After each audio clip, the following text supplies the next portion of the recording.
Pour la réfouach shlema de Noam Yehuda Ben Yael et de Rivka Bat Clarisse. Saïda Bezrat Hashem. Bon, je vais d'abord vous raconter une petite histoire. Alors cette petite histoire-là, normalement, elle est censée être extraordinaire. Et quand j'ai lu cette histoire-là, elle m'a bouleversé. Pourquoi? Vous allez voir tout de suite. Une fois, il y avait un chassid du Baal Shem Tov, comme ça l'histoire la raconte, un chassid du Baal Shem Tov, qui voulait offrir un cadeau à son maître, au Baal Shem Tov.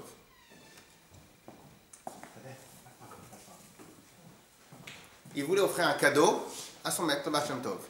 Le problème, c'est que quel cadeau on peut offrir au Baal Shem Tov? Bon, tu peux apprendre un daf de Gemara en plus, tu peux apprendre une Mishnah en plus, mais il voulait un cadeau vraiment qui venait du cœur, il voulait un cadeau extraordinaire. Ok? Maintenant, il ne sait pas quoi faire. Et il réfléchit pendant quelques temps, jusqu'à qu'il trouve quoi? Lui, c'était quelqu'un qui était producteur de vin. Alors d'abord, je vous raconte, l'histoire elle est tellement extraordinaire que je me réserve le droit de Bezrat Hashem la raconter un Shabbat ou un truc, ok? C'est pas un one shot, parce que je ne l'ai pas encore raconté à tout le monde, j'attends le bon moment. Et donc, il vient, il se dit, il était producteur de vin. Il se dit, je sais qu'est-ce que je vais faire. Je vais fabriquer le vin le plus léméhadrin, le meilleur vin avec la meilleure cacheroute, avec la meilleure chose qui puisse exister sur Terre au Baal Shem Tov. Ça sera mon cadeau. Ça prend peut-être une petite année, ou une dizaine de mois pour fabriquer du vin. 1 an, 10 mois, 1 an, je m'attelle à fabriquer le vin le plus léméhadrin qui existe sur Terre. Sauf que quoi? Dans le vin léméhadrin qu'il veut fabriquer, il y a aussi pas seulement la cacheroute qui est importante, que ça c'est évident qu'il va faire attention. Il n'y a pas seulement le fait qu'il ne faut pas que n'importe qui ait accès au vin. Lui, il voulait faire encore une chose encore plus spéciale. C'est quoi? Presque faire comme à l'époque du Beth Amikdash. Il voulait faire du vin en état de pureté absolue. C'est quoi du vin en état de pureté? Quand il allait fabriquer le vin, il allait au mikvé auparavant.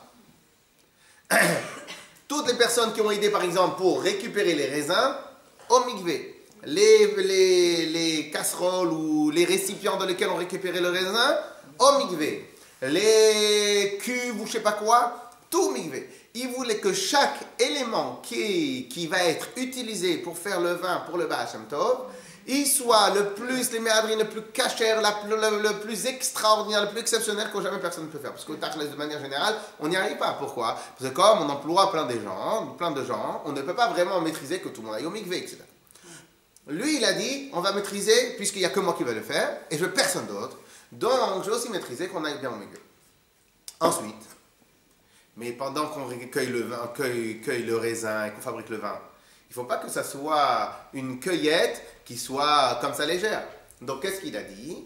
Il faut que pendant le moment où je vais cueillir et je vais faire, il faut que je fasse des télim, il faut que je fasse la tfila, il faut que je dise des divrei Torah, il faut que je fasse tout ce qu'il faut faire. Et il a fait comme ça, il a fait à chaque jour qu'il devait faire la cueillette, il avait son livre où il répétait les télim par cœur, et comme ça, il faisait, voilà. Donc, si ça prenait 1 jour, 2 jours, 3 jours, 4 jours, 5 jours, eh bien, le temps que ça prenait, le temps qu'il travaille pour le vin, et tout devait être pur. Lui est parti au mikvé, le raisin, il était cueilli avec des télim, des divrei Torah, etc., etc., etc. Le plus les méhadrines qui puissent exister. Comme ça, il fait pendant 1 an. Il les cuve, il les cache, tout ce qui peut être fait comme le léméhadrin pour du vin. Très bien. Ça arrive le jour fatidique, ou pas fatidique, ou le jour exceptionnel, le vin est terminé. Maintenant, il faut l'amener chez le Baal Shem Tov. Et il prend, comme on a dit, il prend les tonneaux, il prend les barils, il les trempe au mikvé, ce qui peut être fait, il le fait.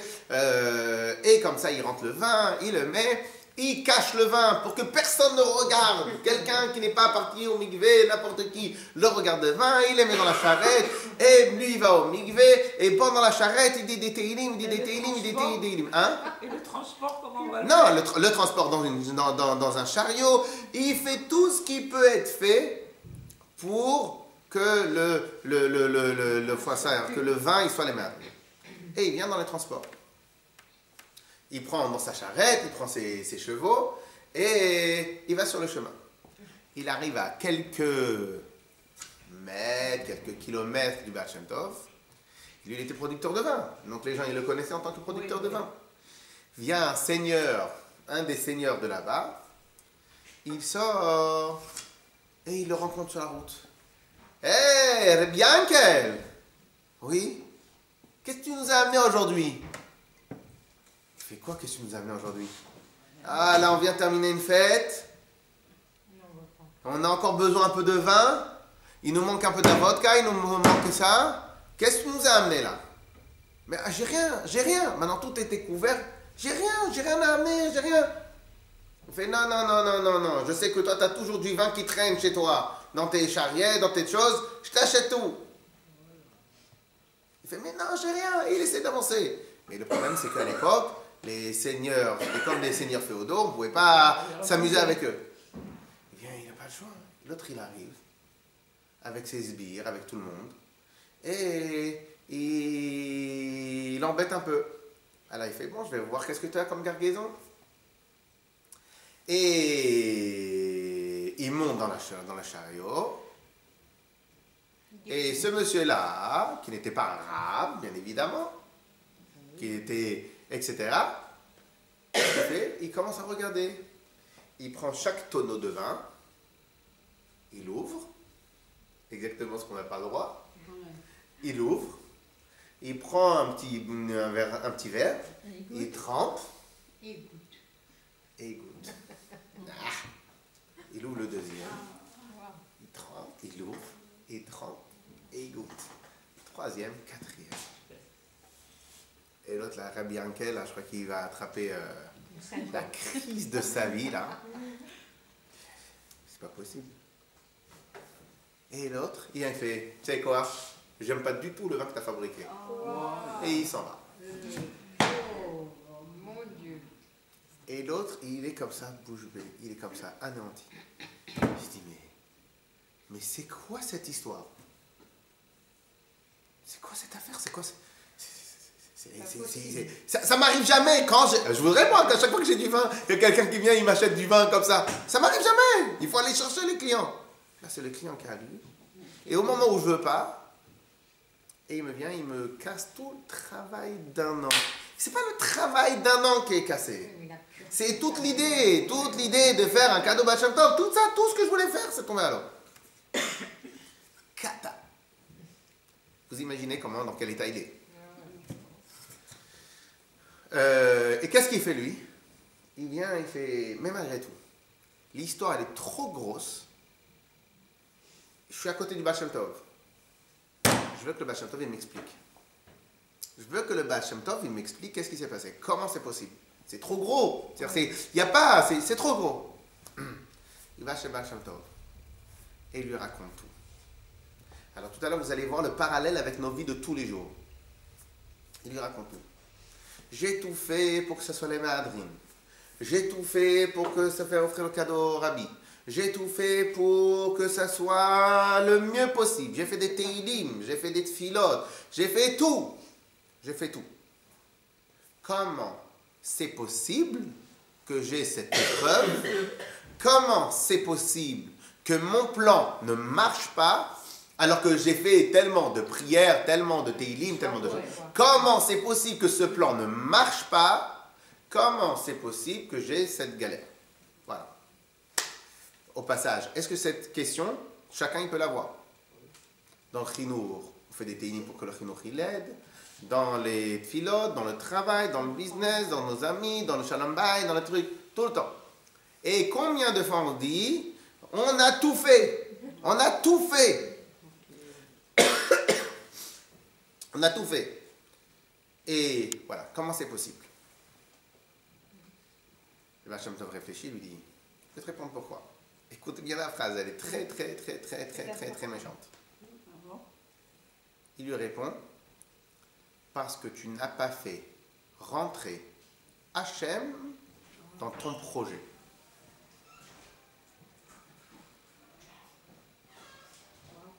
Ça n'a pas marché à la dernière seconde parce que tu n'as pas fait rentrer Hachem dans ton projet. Ah ah, qu'est-ce que vous comprenez de là?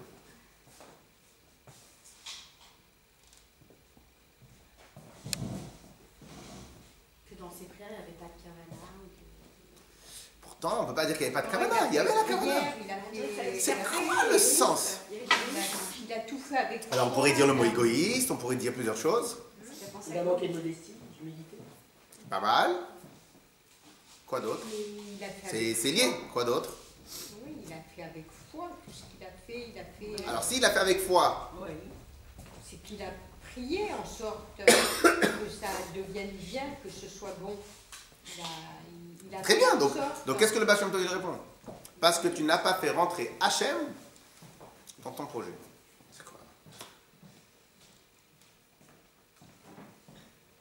Alors en gros, on va donner l'explication, on va donner le mot, et après Bezrat Hashem, on va essayer d'expliquer un peu mieux. En fin de compte, l'idée c'est la suivante.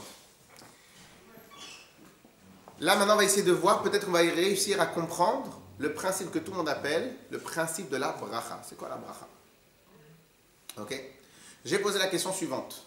Pour 100% de réussite dans un domaine, combien faut-il de pourcentage de travail et combien faut-il de pourcentage de bracha? Dans 100% d'une réussite, dans 100% d'une réussite, dans 100% de quelque chose. Ok? Ça peut être la parnassa, le chinour de nos enfants, l'éducation de nos enfants. On veut une atzlacha dans l'éducation de nos enfants. On veut qu'ils sortent bien éduqués, comme il faut, avec des bonnes midot, avec de bonnes marchavot, avec des bonnes pensées, avec une bonne nature, avec des bons réflexes, etc., etc. Dans le Shalom Bayit, dans notre étude de la Torah, dans notre commission de mitzvot, dans plein de choses. Dans plein de choses, on veut une atzlacha. Donc l'atzlacha, c'est pas que financier, il y a tout. Donc, dans 100% de atzlacha, de réussite, combien y a-t-il de pourcentage de bracha? Combien y a-t-il de pourcentage de travail? Il faut compter combien le ratio? 100% bracha. Ensuite, Moi, je dirais plus de travail que de bracha. Moi aussi, je pense. 100% Parce que les bracha. gens qui travaillent pour la même chose que les personnes à Eh côté. ben oui, À tout côté, est il va à gagner de 100%. l'argent et lui, il va gagner du tout. C'est la Et bracha. pourtant, ils font la même chose. Alors vous avez dit beaucoup de travail, vous n'avez pas donné de En pourcentage. pourcentage, c'est impossible d'évaluer. Moi, j'ai mis 75-25. Alors il y en a qui disent 75-25. Ensuite, qui dit mieux? Moi, je dis à 100% aussi, parce que bon, tout a été fait à fond, avec foi, donc on ne peut pas dire à moitié, j'ai fait tout en profondeur, donc c'est à 100%. Je suis d'accord avec tout ce que vous dites, juste vous me dites ce que vous voulez, comme ça je le note. Je suis d'accord avec tout ce que vous dites. Combien de pourcentage de bracha dans 100% de réussite? 50-50? 50-50. Ensuite. Il est tranché. Hein? Ah, il est quoi? 100% de bracha? Bon, c'est un air de famille tout ça. Ok? Bon, on a déjà dit. Alors moi je vais vous dire. Aide-toi et le ciel t'aidera. Ah oui, mais dans cela, il y a combien de pourcentage? C'est facile. 75-25. 155. Ouais. Alors moi j'aimerais dire la chose suivante. Pour obtenir 100% de réussite, il faut 100% On a gagné. de travail. Alors on a gagné. Bah non. Ah non, vous avez dit 100% des Mouna. Vous avez dit 100% des Mouna aussi, non? Oui. Non, moi j'ai plus dit pas. Pour avoir 100% de réussite, Oui. il faut 100% de travail. Ah Ok. ben, ils ont Et de quel travail ça va? Non, pour l'instant j'ai pas dit de filote, j'ai dit travail. Là où j'ai pas travaillé, là-bas j'aurai pas la bracha. Les travail, c'est effort physique, effort moral. Tout. Moi je tiens que le travail, c'est surtout de nos jours, c'est, moi j'aimerais dire presque 80%, 90% d'effort de la tête. D'effort de la tête, effort un peu d'humilité, d'écouter les conseils des autres, d'écouter ce qui se passe. C'est un travail continu sur soi. Moi je pense que c'est ça. Beaucoup. Parce qu'aujourd'hui on n'est pas des ouvriers. On n'est pas des ouvriers qui venons, on travaille chez Renault. On travaille chez Renault, on vient, on met des boulons. C'est pas le travail de la majorité des gens. Peut-être dans d'autres pays où il y a encore beaucoup d'industrie, mais aujourd'hui à Paris, région parisienne, un peu, en tout cas dans les pays civilisés, l'industrie, c'est pas ça qui est le truc. C'est beaucoup plus de services, c'est beaucoup plus d'autre chose. Mais bon, on va pas rentrer dans ça. Donc, moi je dis que le travail de la tête, de réfléchir, de comprendre, etc., c'est beaucoup plus, c'est beaucoup plus de travail. Ok? Pardon.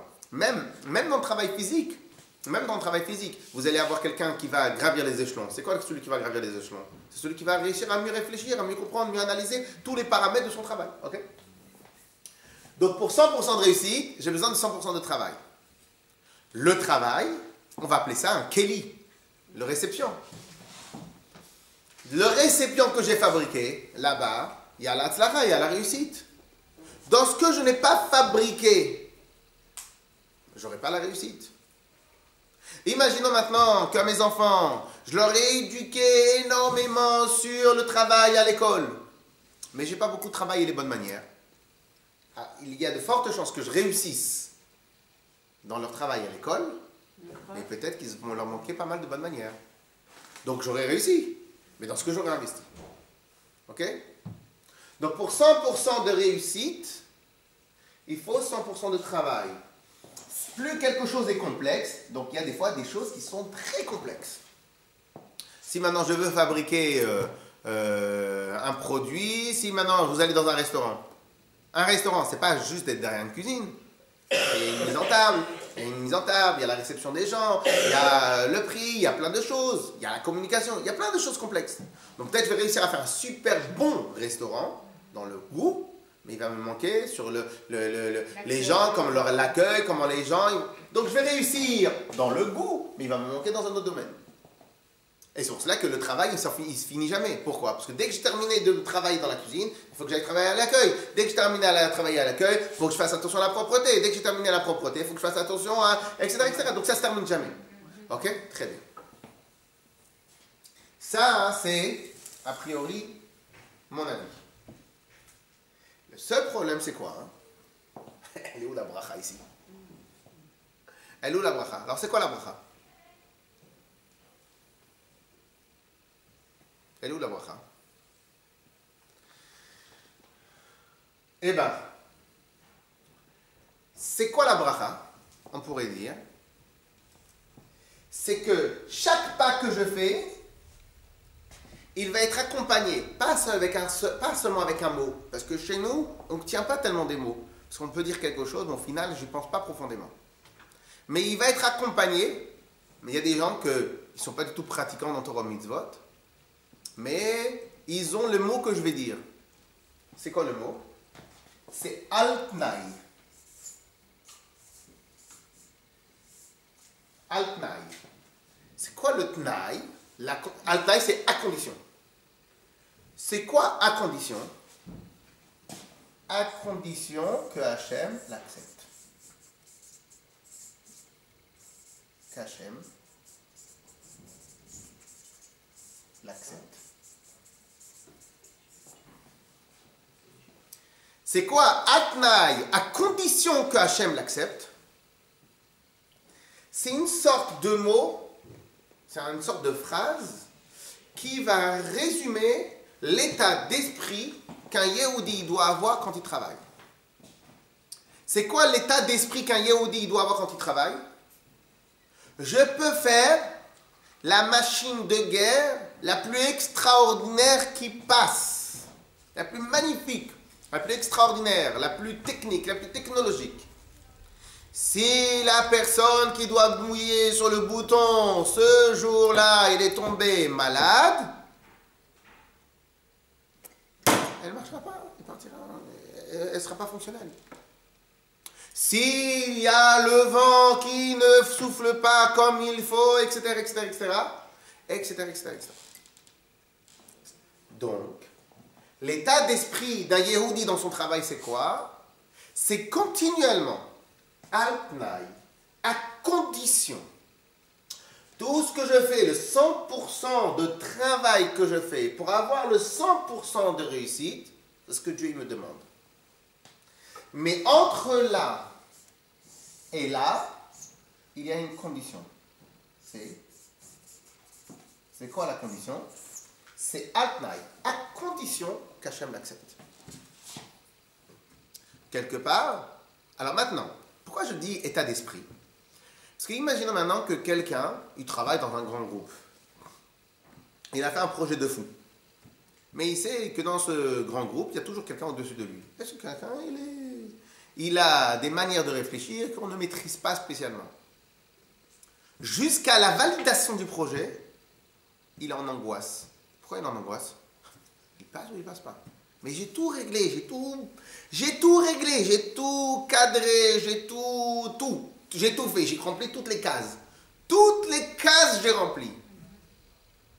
Mais le gars, il vient, il dit, mais ça dépend de quelqu'un d'autre, ça ne dépend pas de moi. Mais moi, mon travail, je l'ai fait à la perfection. Et ça ne dépend pas de moi. Alors tout à l'heure, on a dit humilité. Cet état d'esprit, il amène aussi de l'humilité. Pourquoi?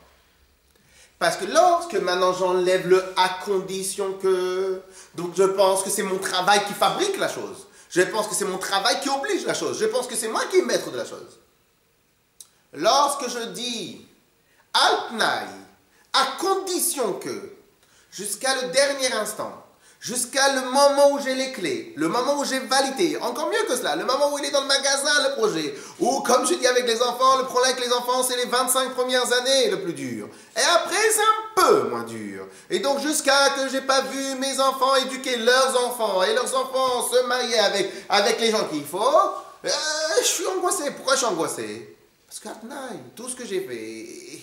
C'est pas moi qui décide au final. Il y a 250 000 paramètres. Qui va rencontrer devant, qui va rencontrer là-bas, avec qui il va parler, qui c'est qui va être son professeur à l'école. Il y a 1 million de paramètres. Tout ce que moi je peux faire, c'est quoi? C'est Altnaï.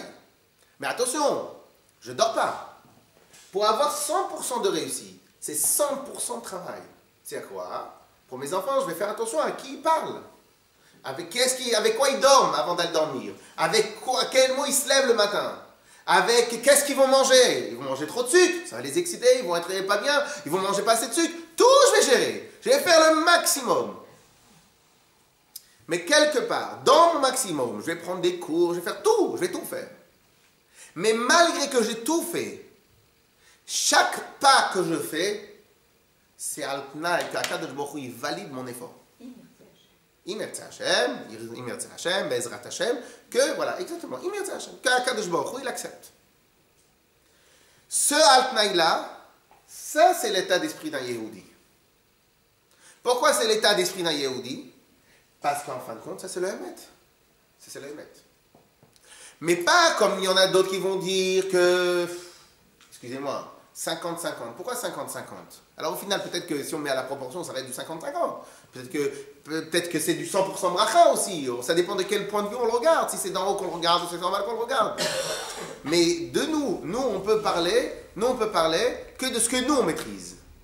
Nous, à nos enfants, on ne va pas apprendre à nos enfants. Attends, c'est Altnaï, c'est à condition que peut-être que t'as pas, et parce que lorsque maintenant on leur dit, pas à condition qu'Akadosh Baruch Hu l'accepte, si on leur dit que ça ne dépend pas de vous, à nos enfants, et alors le matin ils vont aller dormir, ils vont dire de toute manière ça dépend d'Akadosh Baruch Hu. Non, t'as pas compris le sujet.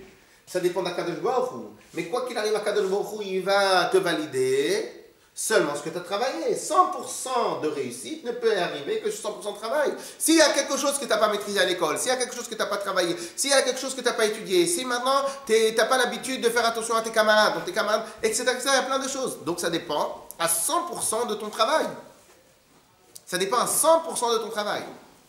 Mais l'état d'esprit qu'il faut avoir, c'est la bracha. C'est quoi la bracha? C'est atnaï, à condition. Juste au passage, il y a un terme qui est très souvent amené dans le Chassidut. Quelle est la traduction, quel est le terme, le terminologie de bracha? C'est quoi le terme bracha? Alors le terme bracha, comme ça c'est ramené dans le Chassidut, ça vient dans le langage Hamavrich et Geffen. Alors c'est quoi Hamavrich et Geffen? Alors, à l'époque, dans les champs, ou en tout cas dans l'agriculture, peut-être pas aujourd'hui, ou peut-être aussi c'est comme ça, c'est que lorsque maintenant j'ai besoin de refaire pousser d'autres arbres, donc ou bien je prends des graines, mais peut-être que ça va prendre un peu plus de temps, ou bien je prends un arbre et je le fais un peu travailler, un peu pousser, après je rachète un arbre et je le plante dans mon champ, mais là aussi il faut qu'il prenne des racines, etc., etc. Ou bien il y avait une autre technique qu'ils faisaient là-bas à l'époque. C'est quoi? Il y avait l'arbre ici, avec toutes les feuillages, etc. On prend une branche ici, ici il y a la terre, on prend une branche et on la dirige vers le sol. La branche, on va la diriger vers le sol, on va la refaire ressortir.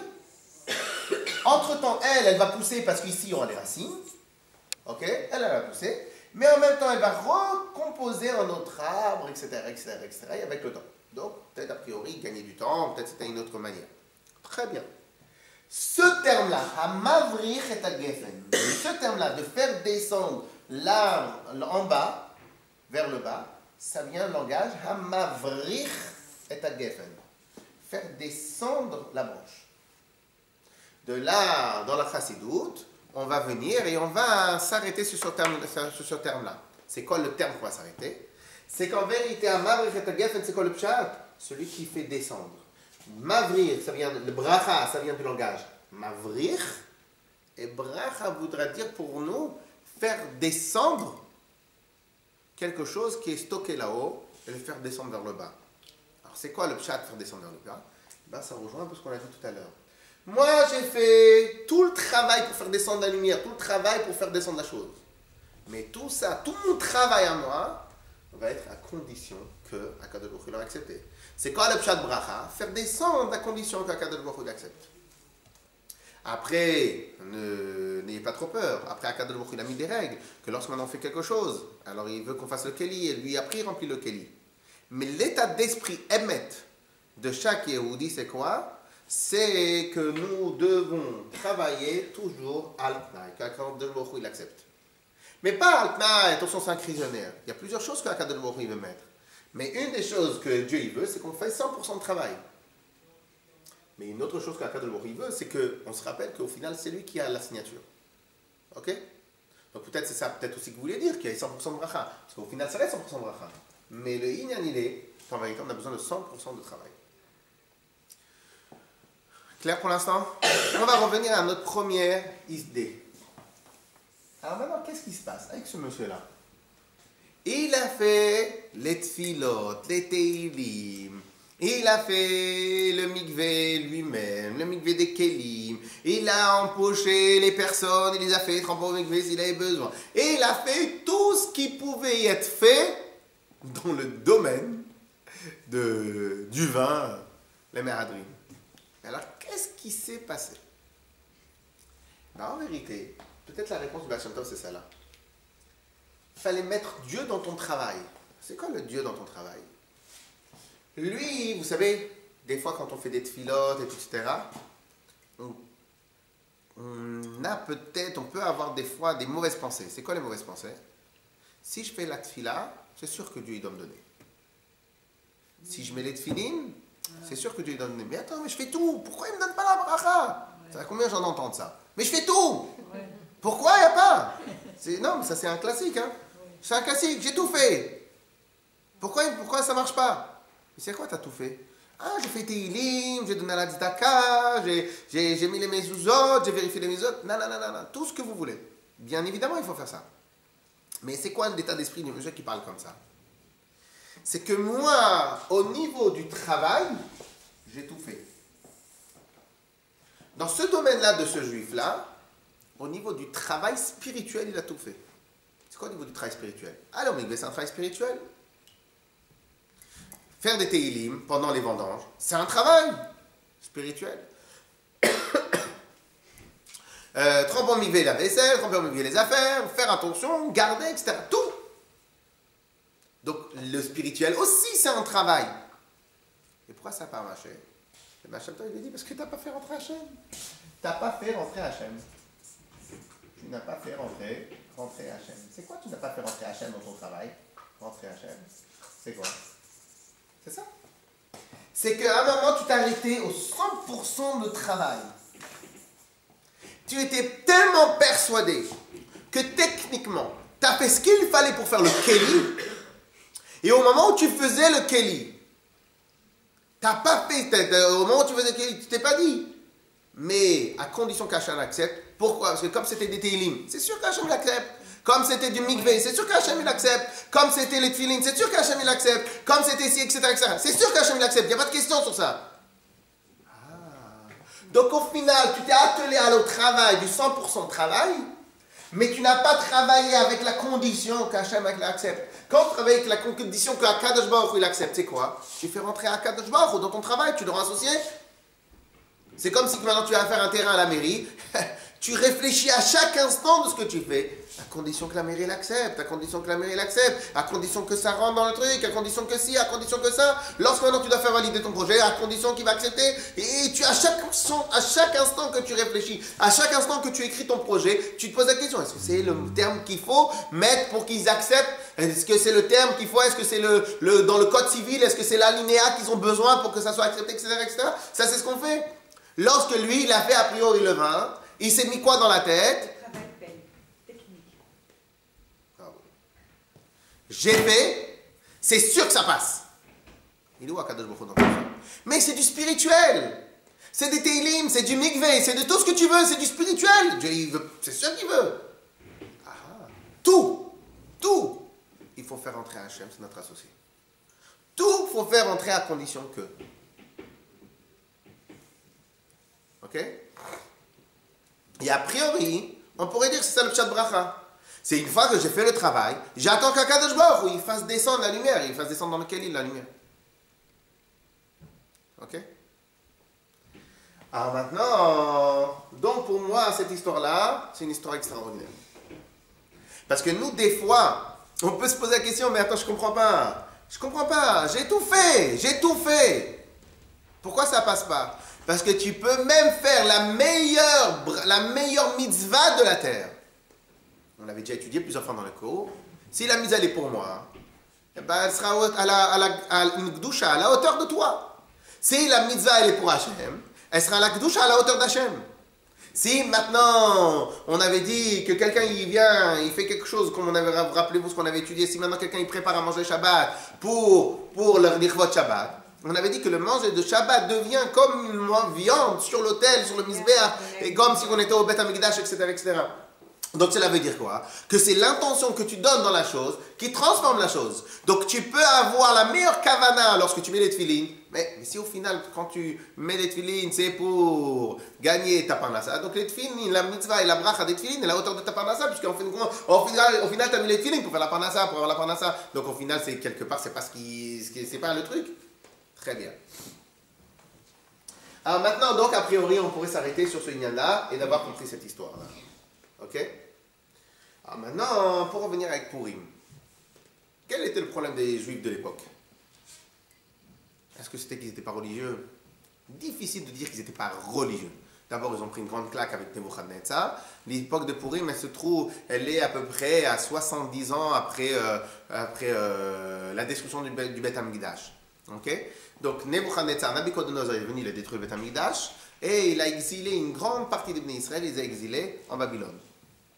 Et donc, les Bnei Israël, alors il y avait une première galoute qui a été faite, et à l'époque, Daniel, il était venu avec la première galoute, le prophète Daniel était venu avec la première galoute, et les Bnei Israël, ils avaient déjà organisé une vie juive en Babylone, et donc, lorsque maintenant, après, ils sont restés là-bas, se passe l'histoire de Purim, 70 ans à peu près après la destruction du Beth Amikdash, se passe l'histoire de Purim. Qu'est-ce qui s'est passé là-bas? Eh bien, les Bnei Israël, est-ce qu'ils n'étaient pas tellement religieux? Eh bien, a priori, ils ont fait tchouva, puisqu'ils avaient pris une grande claque. Mais qu'est-ce qui s'est passé? Ils avaient pris la Torah, les mitzvot, tout, ils avaient pris d'une manière totalement technique et totalement, je sais pas moi, technique, caractéristique, qu'ils n'avaient pas mis Akadosh Baruch Hu dans l'histoire. À tel point ils n'ont pas mis Akadosh Baruch Hu dans leur action jour le jour, lorsque Achashverosh comme ça leur a dit Amen, sur une phrase de Rabbi Shimon Bar Yochai, lorsque Achashverosh il est venu, il leur a dit, je vais vous inviter au Mishté. Je vais vous inviter. Tout. Ils avaient pris d'une manière totalement technique et totalement, je sais pas moi, technique, caractéristique, qu'ils n'avaient pas mis Akadosh Baruch Hu dans l'histoire. À tel point ils n'ont pas mis Akadosh Baruch Hu dans leur action jour le jour, lorsque Achashverosh, comme ça le Rabbi ramène, sur une phrase de Rabbi Shimon Bar Yochai, lorsque Achashverosh il est venu, il leur a dit, je vais vous inviter au Mishté, je vais vous inviter au grand festin que je vais donner, le premier festin 180 jours, le deuxième 7 jours entiers pour toute la ville. Lorsqu'il a dit, je vais vous amener au premier festin, qu'est-ce qui s'est passé? Les Bnei Israël, ils sont venus. Mais il a sorti les ustensiles du Beth Amikdash. Il a sorti, comme Yamalak Mara nous dit, Yekar Tiferet Gdolato. C'est quoi? C'est les habits du Kohen Gadol, parce que dans le Kohen Gadol, il y a marqué Yekar Tiferet. Donc il est sorti paradé avec les habits du Kohen Gadol. Mais les Bnei Kadosh Baruch Hu dit, mais vous n'avez pas pitié pour moi? Je suis quoi, moi? Je suis rien. Il sort, il fait un affront à Kadosh Baruch Hu. Mais qu'est-ce qui s'est passé? Techniquement, c'est pas totalement assourd, etc., etc., etc., etc. Techniquement, on n'a pas fait d'interdit. Mais Akadosh Baruch Hu, tu l'as pas mis dans l'histoire. Tu n'as pas vu, est-ce que techniquement, tu n'as pas fait d'interdit, mais éthiquement, est-ce que tu as fait d'interdit ou pas? Est-ce que tu es dans le coup ou pas? Est-ce que tu as fait ce qu'il fallait faire? Et ils ont mis Akadosh Baruch Hu de côté. Akadosh Baruch Hu dit, si c'est comme ça, je me retire, c'est bon. Je me retire. Au revoir, bye. Au revoir, bye. Aman, il arrive, et il fait la plus grande xéra qu'on a eue depuis qu'on existe. Pas comme en 39-45, qu'il fallait d'abord qu'ils conquérissent le monde, pour pouvoir après, Dieu préserve, il marchait mauvais zicho, détruire tous les Bnei Israël. Là, il y avait déjà tous les Bnei Israël sous la main. La plus grande xéra qu'on a eue. Qu'est-ce qui se passe? Là, les Bnei Israël, ils sont comme des fous, ils ne comprennent pas. Qu'est-ce qui nous est arrivé?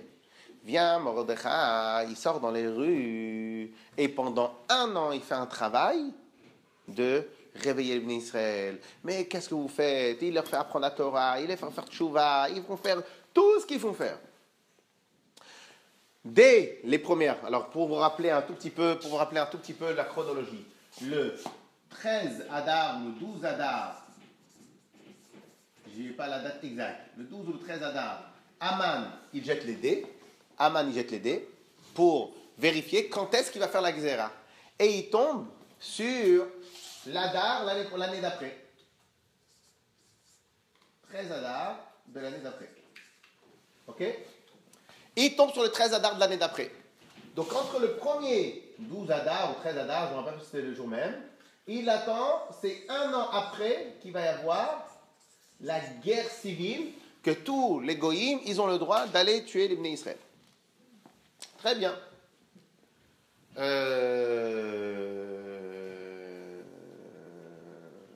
Donc, qu'est-ce qui se passe? Après, tout s'enchaîne. Mordechai, il entend ça. Il appelle Esther.